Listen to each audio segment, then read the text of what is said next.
প্রশংসা করতে যোগ্যতা লাগে, বদনাম করতে কোনো যোগ্যতার দরকার হয় না।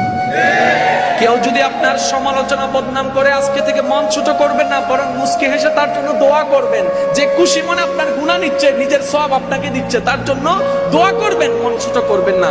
আর মনে মনে ভাববেন এই বদনাম এবং সুনাম সেটা মন থেকে আসে, যার মন যেমন সে সেটাই করবে। তার মন হয়তো নোংরা, সেই জন্য বদনামটাই করছে।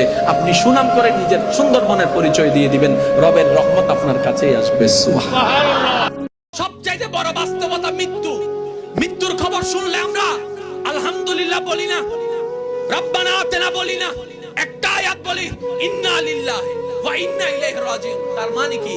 মায়ের মৃত্যুতে আমি পড়লাম ইন্না লিল্লাহ, আমি নিজেই স্বীকার করলাম আল্লাহ, চট্টগ্রামের ভাষায় যেটাকে বলে আল্লাহর মাল আল্লাহ নিয়ে গেছে। তার মানে মাটা আমার ছিল, কিন্তু অধিকার ছিল বেশি আল্লাহর, তাই আল্লাহর বান্দাকে আল্লাহ নিয়ে গেছে।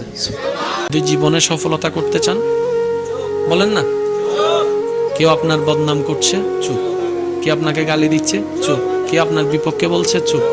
আর যখন একটা কথা মনে রাখবেন, মেজাজ গরম হয়ে যাচ্ছে মনে হচ্ছে, কিংবা আপনার বেশি টেনশন লাগছে মনে হচ্ছে, এরকম যদি কোনো কথা, কোনো সিচুয়েশন আসে, আমার একটা পরামর্শ, আপনি জোর করে হলে একটু হাসার চেষ্টা করবেন। মানে কেউ আপনাকে অন্যের বদনাম শোনাচ্ছে, আপনার নামে বদনাম করছে, এটা আপনার শুনলে টেনশন লাগবে, আপনি শুধু হেসে হেসে শুনবেন, দেখবেন অর্ধেক টেনশন শেষ হয়ে যাবে।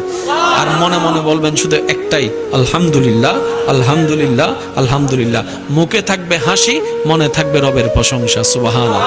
পৃথিবীর কোনো শক্তি আপনাকে ভাঙতে পারবে না যদি রবের রহমত আপনার পাশে দিয়ে দাঁড়ায় যায়। সুবহানাল্লাহ। যখন বান্দা জমিন থেকে বলে আল্লাহ আছে, সে করে বলুক, ইচ্ছাই বলুক, জেনে বলুক না জেনে বলুক, সাথে সাথে আল্লাহ কয়, ফেরেশতা বান্দাকে আমার নাম নিছে রে, আমার নাম নিছে।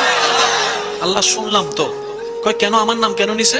আল্লাহ তার পেটের মধ্যে বাচ্চা, ডাক্তারের টাইম দিছে, আর মাত্র 15 দিন বাকি আছে, কিন্তু এখান থেকে পেইন উঠলে যে সদরে নিয়ে যাবে, রাস্তাঘাটও ভালো নাই, এরকম কোনো সুযোগও নাই, কিন্তু সে অনেক বড় বিশ্বাস নিয়ে এতটুকু বলছে তার শাশুড়িকে, আমার আল্লাহ আছে, আমার আল্লাহ আছে।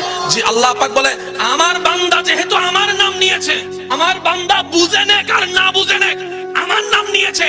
এবার কোরআনের সূরা তালাক আয়াত ডাক দিয়ে বলে, ওয়া মান ইয়াত্তাকিল্লাহ ইয়াজআল লাহু মাখরাজান। যে কোনো বিপদ আপদে ঈমান মজবুত রেখে আমার যে কোনো বান্দা আমি রবের নাম তাওয়াক্কুল করে যদি নেই, আমি আল্লাহ ওয়াদা করলাম, বিবেক বলবে বাঁচার রাস্তা নাই, এমন রাস্তা থেকে আমি তাকে পথ বের করে দিব। বলেন